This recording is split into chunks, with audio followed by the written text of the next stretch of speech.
You know you've got a bookish problem when you have, both editions of the same book, because that's a problem I'm facing right now. Paperback, hardback. I may have splurged a little bit, or I may have girl bossed a little too close to the sun. Hello guys, welcome back to my channel. My name is Nadia Rana Putri and welcome back to the Dauntless Caster. I have not done a video in 2 months actually, now that I check. Yeah, so life has been pretty busy so far. I have read some fantastic books this month, so I'm very happy with my reading wrap up, even though I did not read a lot. I think I only read like 6 books in November, but they're all pretty fantastic and I love them. And one of them is going to be the one I'll be talking about today, and that is none other than Our Violin Ends by Chloe Gong. So I recently read this book. I actually got it right as it came out, and I started reading it right away, which was the biggest mistake of my life probably, because I finished it in 3 days and I sobbed for like 20 minutes. But overall, it's just fantastic. So if you do not know what this book is about, this is essentially a sequel to These Violent Delights, which here, et voila. Yeah, so These Violent Delights, Our Violent Ends. Yeah, so this is a duology. It is now complete, so if you want to read it, feel free to, because the story is complete after all already, so feel free to check it out. I did already make a video on These Violent Delights, so you can check it out. It is spoiler free, so unlike this video. But this one is spoiler free, so you can go check that video out and watch and see what my thoughts are on this book. If you do not know what this book is about, let me just give you a little bit of a recap. So this book is a Romeo and Juliet retelling that is set in 1920 Shanghai, and it centers around two rival gangs, the Scarlet Gang and the White Flowers. It centers around the two main characters, Roma Montagov of the White Flowers and also Juliet Tai of the Scarlet Gang. And they both have this history together that ended in betrayal, but eventually fate does bring them together because a monster shows up in Shanghai and causes total madness around Shanghai, which causes people to tear out their own throats. So Roma and Juliet work together to kind of solve this mystery, like who is this monster and what is it doing and how can they stop it. So that's essentially like the gist of the book. Yeah. So if you want to know my full thoughts, again, you can most definitely check out my These Violent Delights review, spoiler free as well, so you can check that out. Then we come to this. And would I recommend this duology? Yes, absolutely. As a whole, I think this is a fantastic duology. I think it definitely comes to the top as one of my favorite duologies. Next to Six of Crows and also Sands of Araria. Those are like my two favorites, and this has joined the ranks. I just love it. I just love it so much, and especially this book especially. I think this is an amazing sequel. It is kind of like what Crooked Kingdom is essentially to Six of Crows, which just elevates everything that was already established in this one.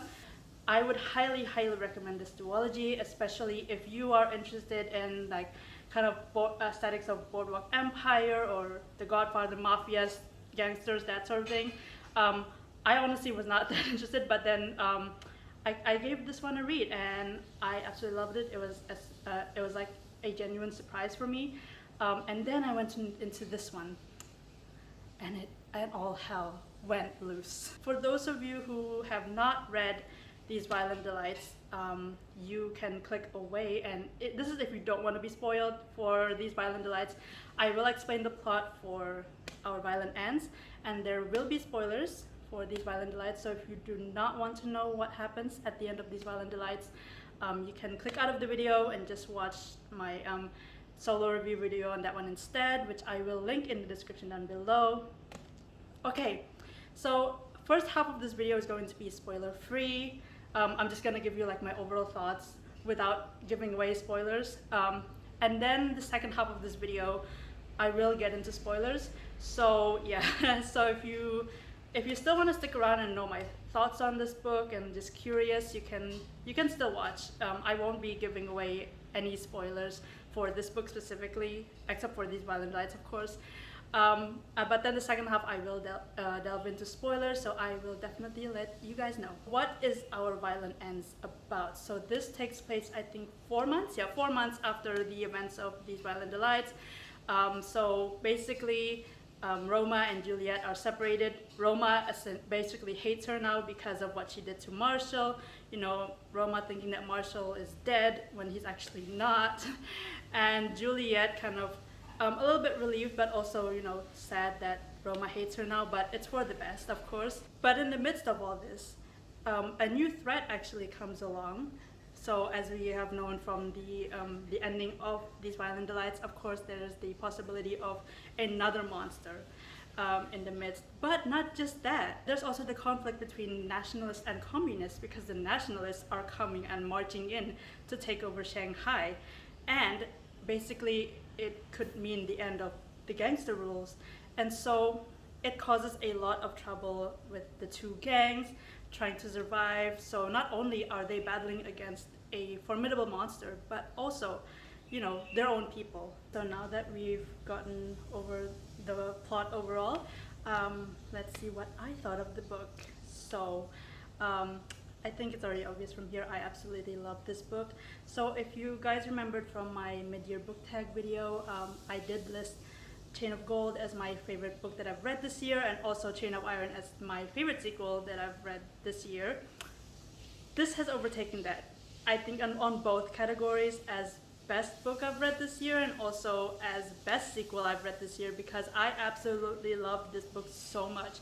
I think it is fantastic. It elevates so many things that were already established in the first book, and it's just amazing. So everything that was already laid out, if they, you know, like, for example, the historical background and like kind of like the conflict between the nationalists and the communists, it is developed a lot more in this one, which I actually really appreciated, because we are looking into, you know, a side of history that we've never really seen before, especially in YA.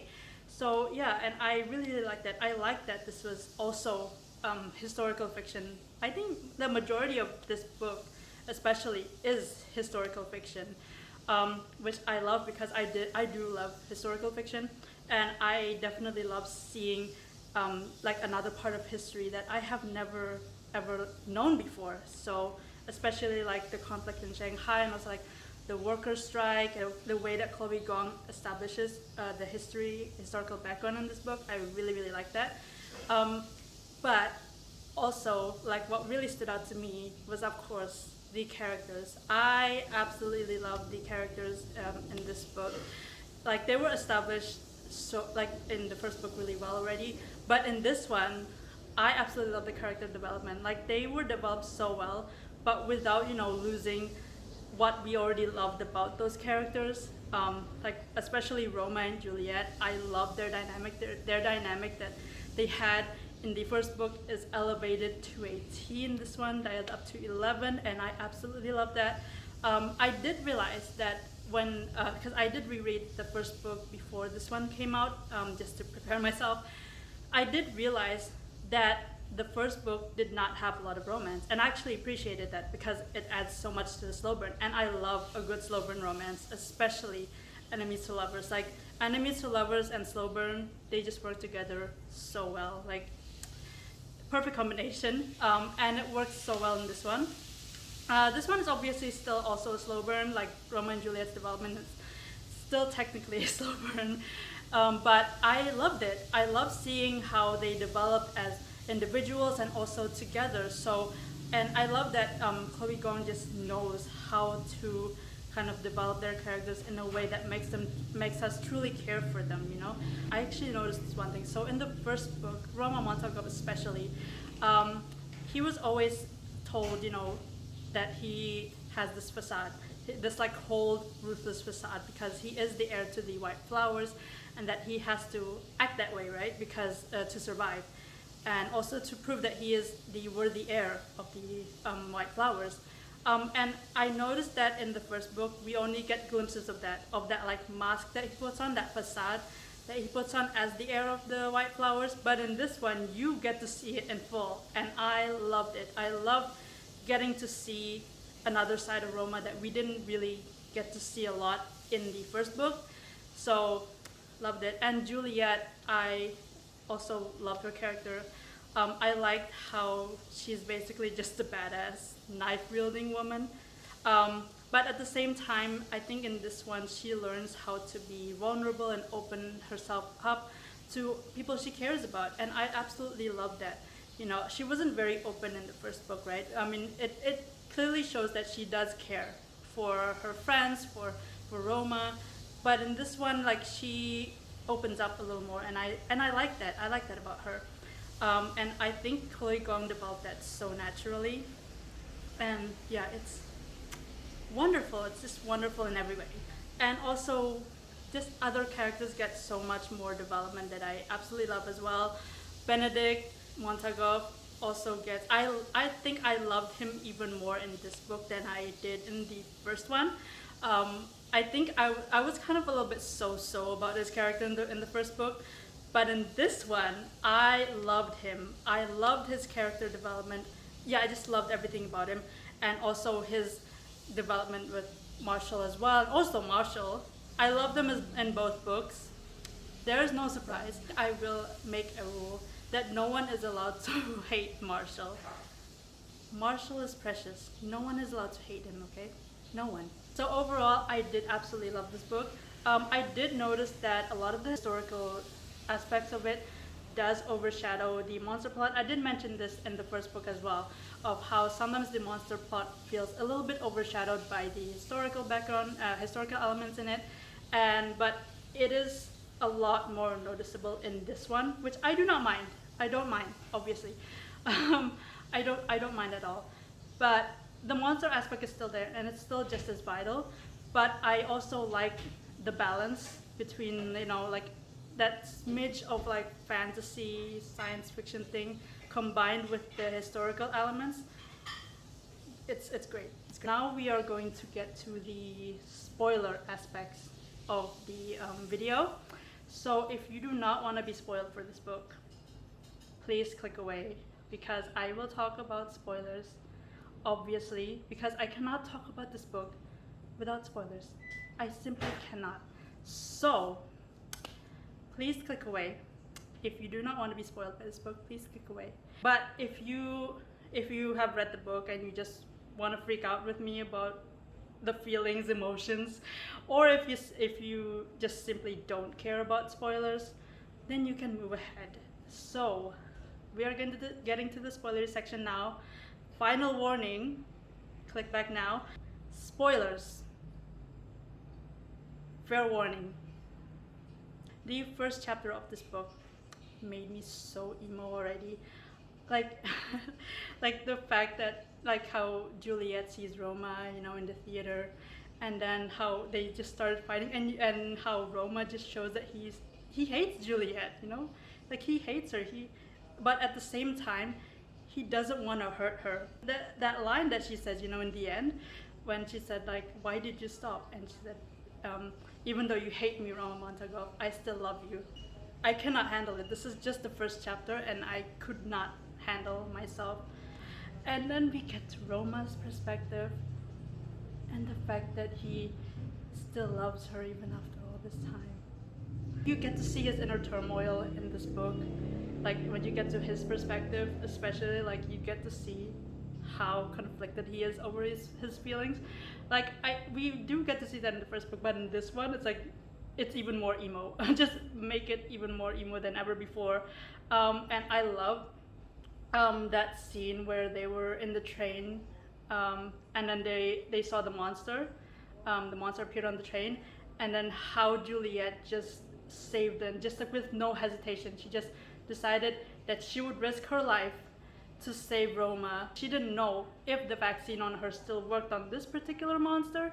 Like the way she just pushed Roma into like another room just so he would not be infected. It's just, and the line that truly like made me, you know, so emotional was like when he said he wanted to scream, I hate you, but what he really meant was that I love you so much that I hate you for it. See, the thing is, I've seen Chloe Gong stories on Instagram, and the fact there was one story where she said that she likes breaking characters' hearts. She was not joking. She was not joking. It was so obvious. I think that was in the first 100 pages, like first 100 or 200 pages, right? And I was already so emo, like really emo.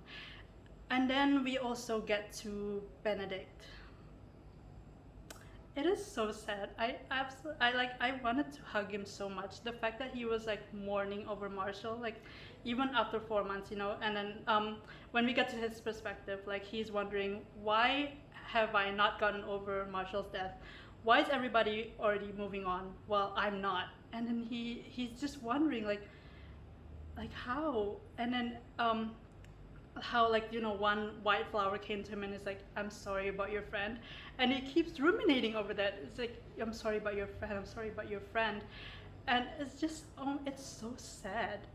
It's so, like, I was just like, can we please get to the part where he finds out that Marshall is alive, because he is suffering. He is suffering, and I hate it. And I hate it so much.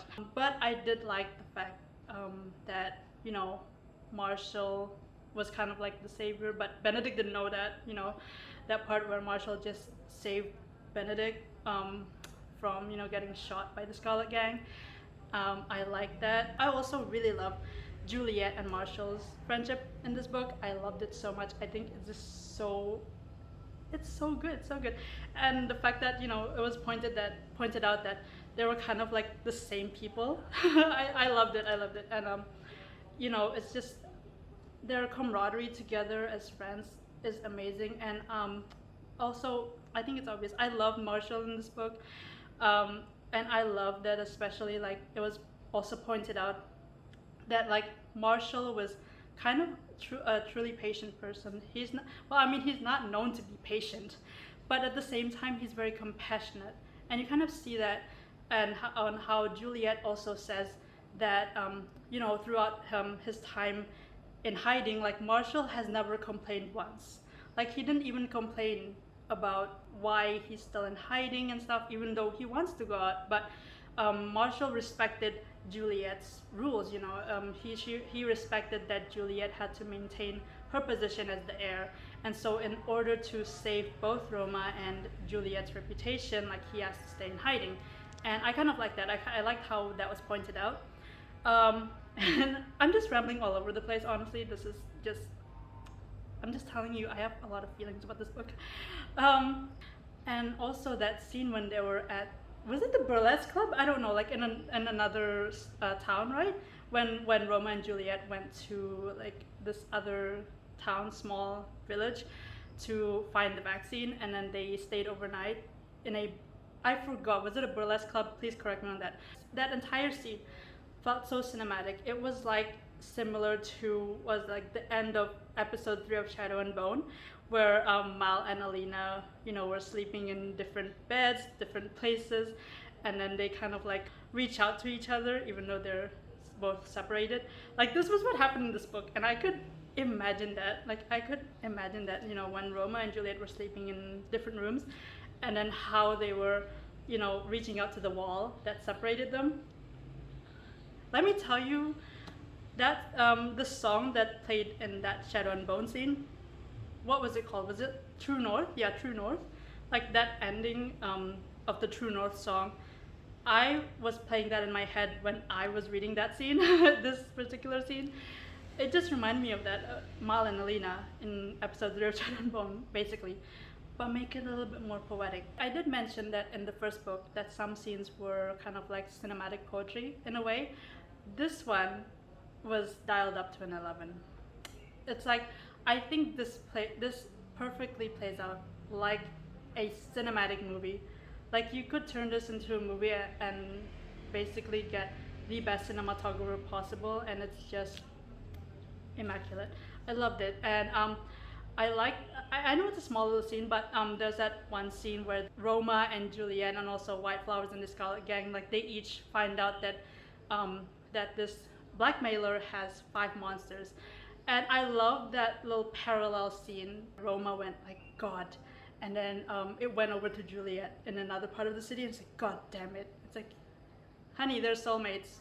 You cannot tell me otherwise. I could just imagine that scene so clearly, like I was sitting in the theater just watching that unfold on the big screen.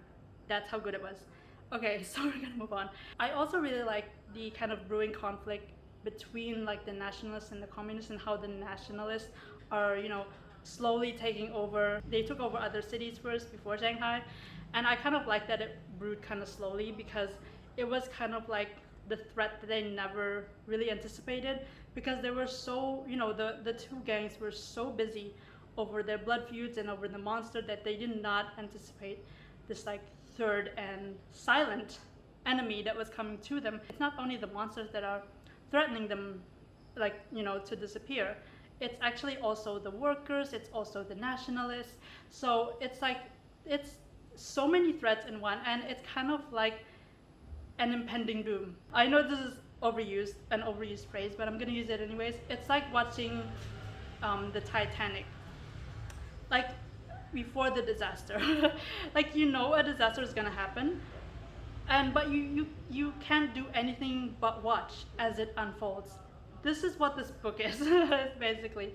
And especially if you take the Romeo and Juliet aspect into consideration. Yeah. So I did watch a interview with Chloe Gong and Instagram Live, and then she talked about how, she needed to balance what was a retelling and what was an homage, and what has to be entirely her own thing.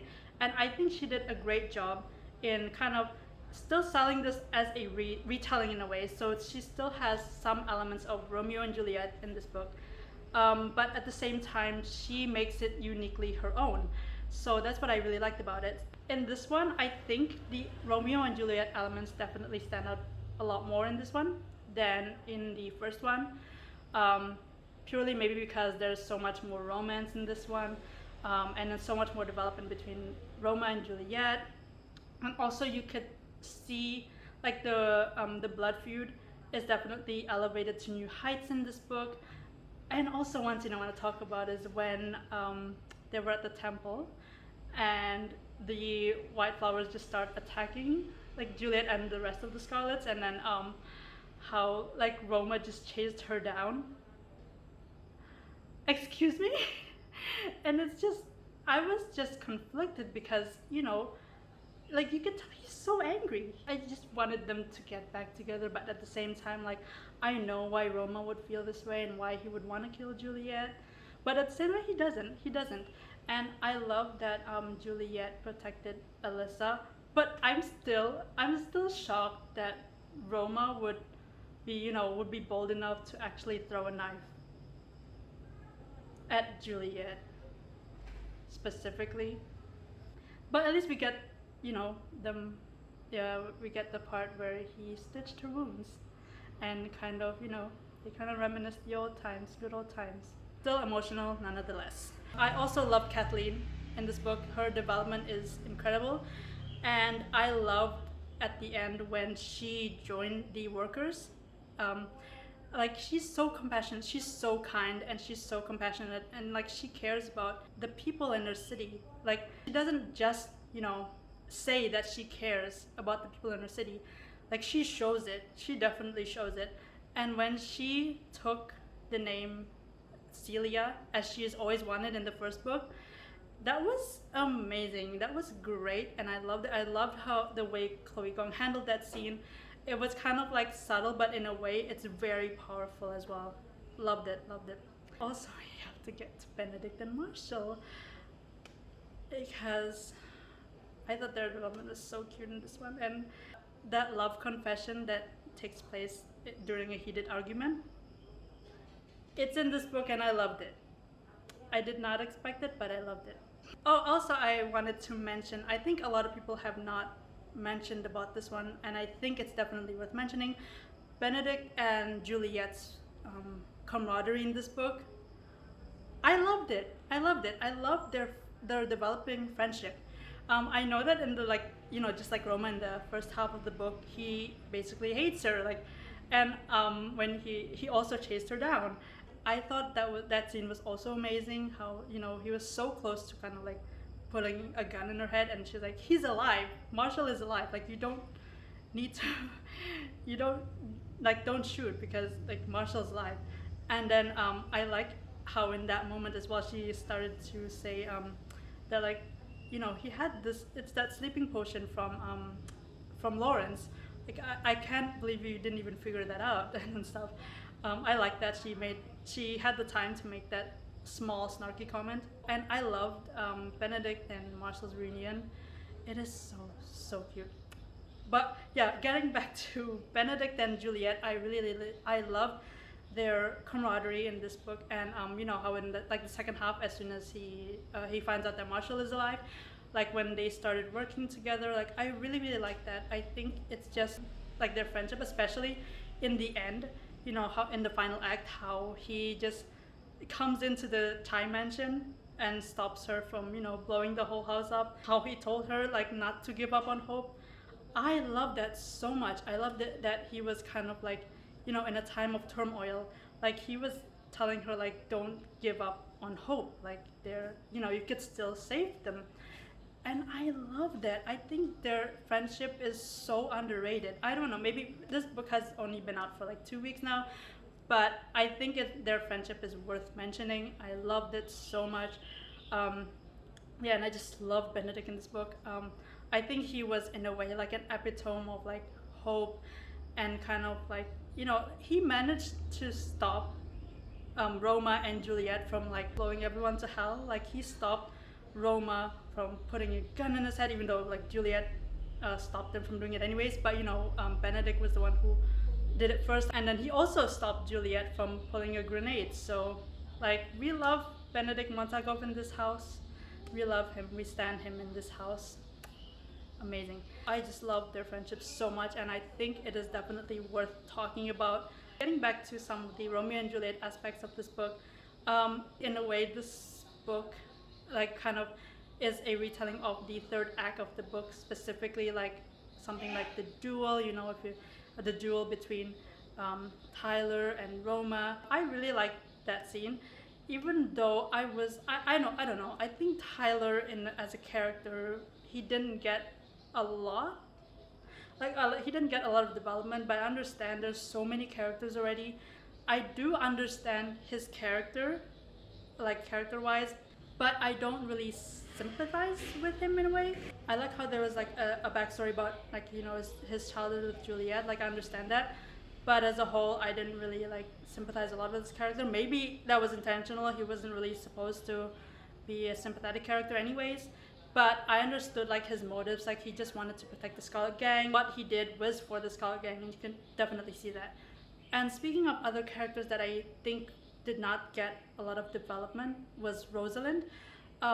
I kind of like when it was revealed that she was like the traitor, that she's been feeding information to the White Flowers. I did feel surprised, but I wasn't like fully invested in the twist anyways. And also the White Flower figure that she was with. I don't know if it's purely intentional, but I kind of could already tell it was Dimitri. Like I already suspected it was Dimitri anyways.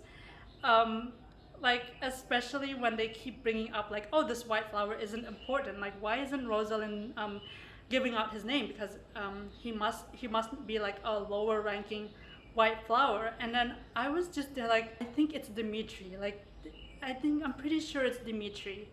Like I think it was already obvious at that point. It was kind of like the more they say, oh, it's a lower ranking White Flower, it's not someone important, the more I just think it is Dimitri, because why else would she not say the name of the White Flower that she was working with? Because it was already so obvious that it was a high ranking White Flower. So when it was revealed that it was indeed Dimitri who has been, the blackmailer and the one who has the monsters, I was not surprised. I was just like, okay, well, I mean, I suspected this all along. So yeah, it was not a big of a surprise. But like that was, I think, what I would consider minor. The predictable aspects of the book for me did not ruin my enjoyment of this book overall. I thought it was still fantastic anyways. Those I think were just like minor things. Maybe Chloe Gong intended it for it to be Dimitri anyways, like for people to kind of already suspect right away that it was Dimitri who was the blackmailer.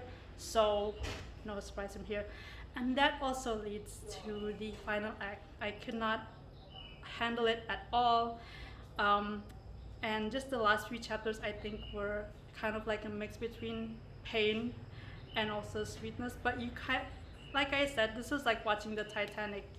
You know something bad is gonna happen anyways, even though there's all this sweet stuff like Romeo and Juliet getting engaged, getting married, like fake married, and their vows to each other. I was already crying at that part. Like when they said their vows and then they pull out a string as wedding rings. I was already crying because like there were a few chapters left and I just knew something was going to happen. And of course I kept in my head, this is a Romeo and Juliet retelling. There is no way that Chloe Gong is going to pull a different ending. I already suspected that something was gonna happen there, and I was right, and I was crying. Like the moment when they said their vows to each other one last time before, Juliet pulled out the lighter and, lit the highly flammable vaccine. I was repeatedly just saying no, no, no. But it happened. It happened. And I cried.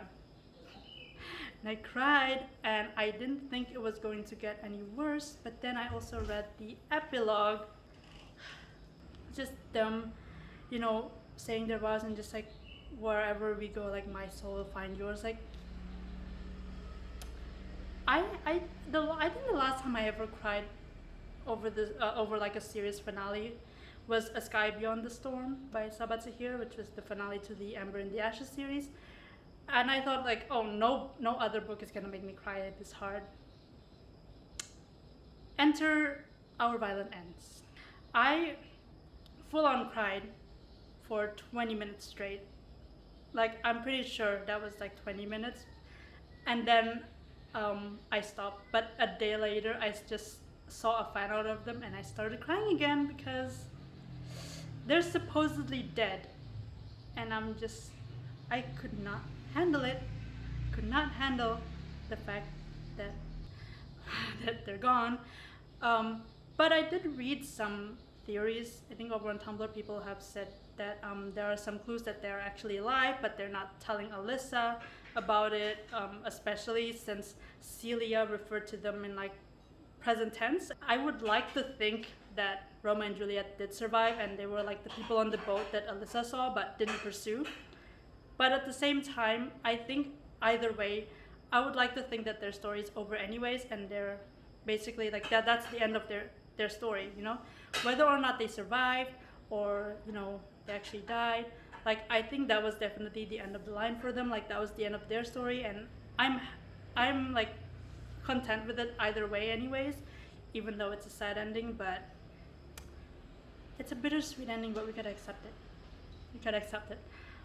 Yeah, so those are more my more spoilery thoughts on Our Violent Ends. I'm probably missing a lot of other stuff, but those are like the things that do come to mind when it comes to the spoiler stuff. If I did miss something out, please let me know. I would love to discuss so much more with you guys if you want to. Yeah, so like those are the things that it is just a full-on ramble because I have so many feelings for this book, and it's just this video is more of like me getting my feelings out of my chest sort of thing.